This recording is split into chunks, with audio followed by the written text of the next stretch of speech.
If you can't control your emotions, people will control you. Most people misunderstand emotional control. It's not about staying calm. It's about how your mind silently shapes your behavior, your relationships, and the way people respond to you without you realizing it.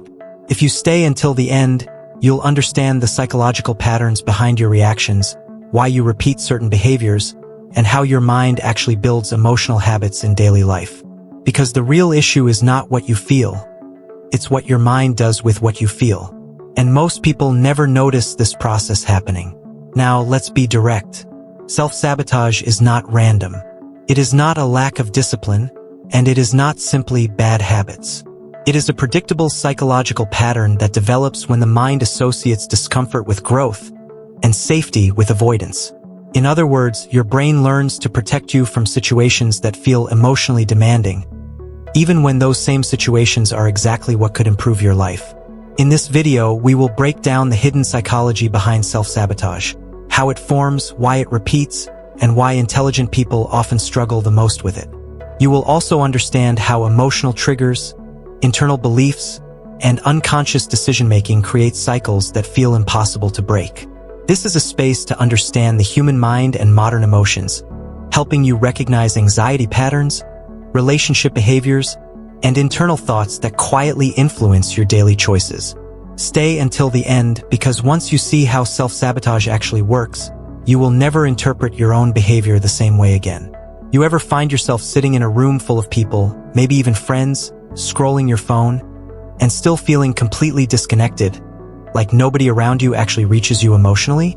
That feeling is more common than most people admit, and it's not just bad mood or random overthinking. It usually shows up when your mind is carrying more emotional information than you consciously notice.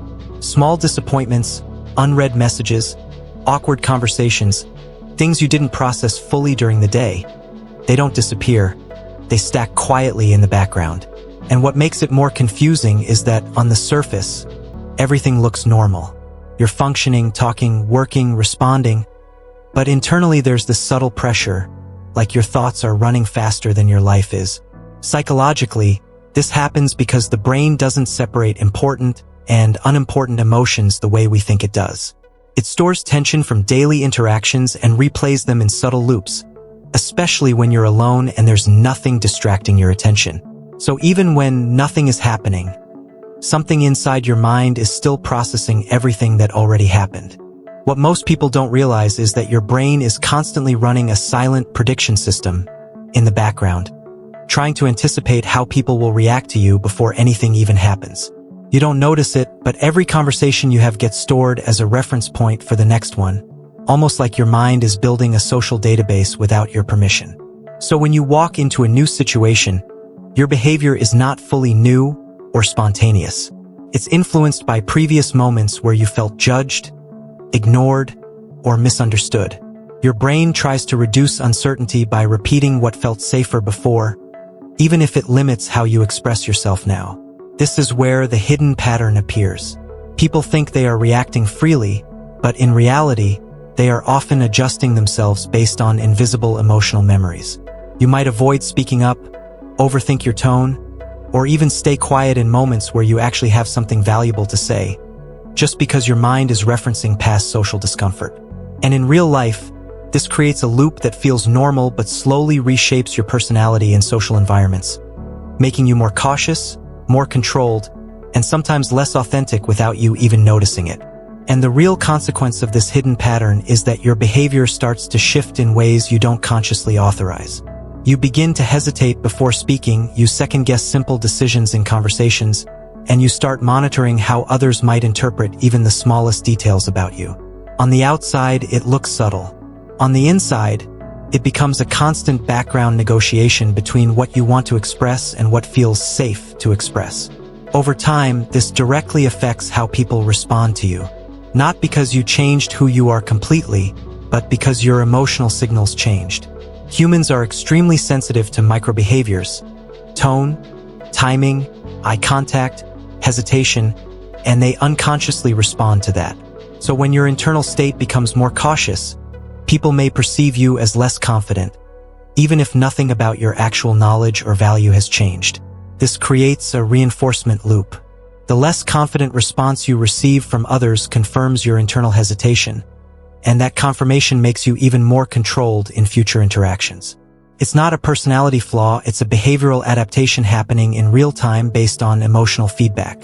And this is where social identity quietly shifts, not through big moments, but through repeated small adjustments that slowly redefine how you show up in every interaction.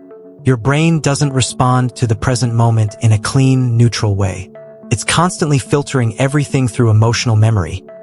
Past moments where you felt rejected, embarrassed, ignored, or not understood. Even if those situations are long gone, the emotional imprint of them stays active in your nervous system, shaping how you interpret new experiences in real time. That's why two people can live the exact same situation and react completely differently. One person feels relaxed and open, while the other feels tension, hesitation, or even quiet discomfort without a clear reason. It's not about the situation itself. It's about what the situation reminds your brain of. And the most important part is that these memories are not always conscious. You don't need to remember a moment for it to still influence you. Your body can react first before your thoughts even catch up, creating emotional responses that feel automatic, like they came out of nowhere. So when you notice yourself overthinking a conversation, withdrawing from attention, or changing your tone around certain people, it's often not the present that is driving that reaction. It's older emotional experiences being reactivated, silently guiding your behavior through patterns you didn't choose, but learned over time. The moment you start noticing this pattern instead of automatically reacting to it, something subtle but powerful begins to shift in how your mind processes social and emotional situations. You stop seeing your reactions as fixed truths and start seeing them as mental responses that were built over time, shaped by experience rather than identity.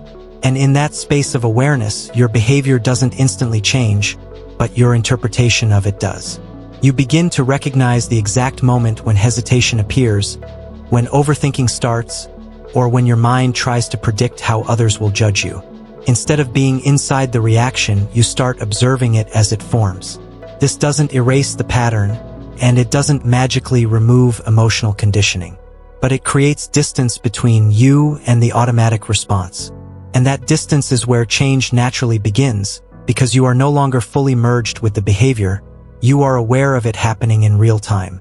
Over time, this awareness alone starts to weaken the intensity of automatic reactions, not by force but by recognition.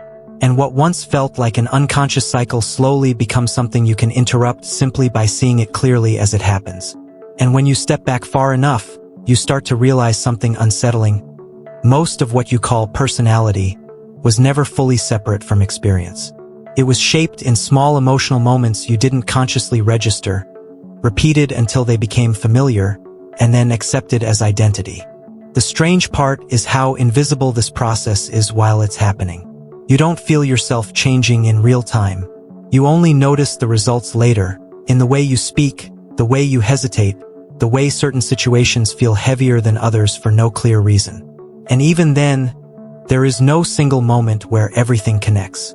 Just fragments of awareness scattered across different experiences, as if the mind is constantly rewriting its own interpretation of you without announcing it. So the question is not really about how to fix anything, but about how much of what you call you is actually a reflection of patterns that were never questioned, only repeated. If you stayed until this point, take a second to recognize that, because most people never actually observe their own patterns this closely. If this made you reflect in any way, leave a comment in English about what part hit you the most. I read them. And if you want to go deeper into this kind of psychological breakdown of human behavior, emotions, and hidden mental patterns, subscribe to the channel so you don't miss future videos. You can also check the video on the screen right now and explore the playlist if you want to continue this line of thinking. And if you watched until the end, you already know this wasn't just another video.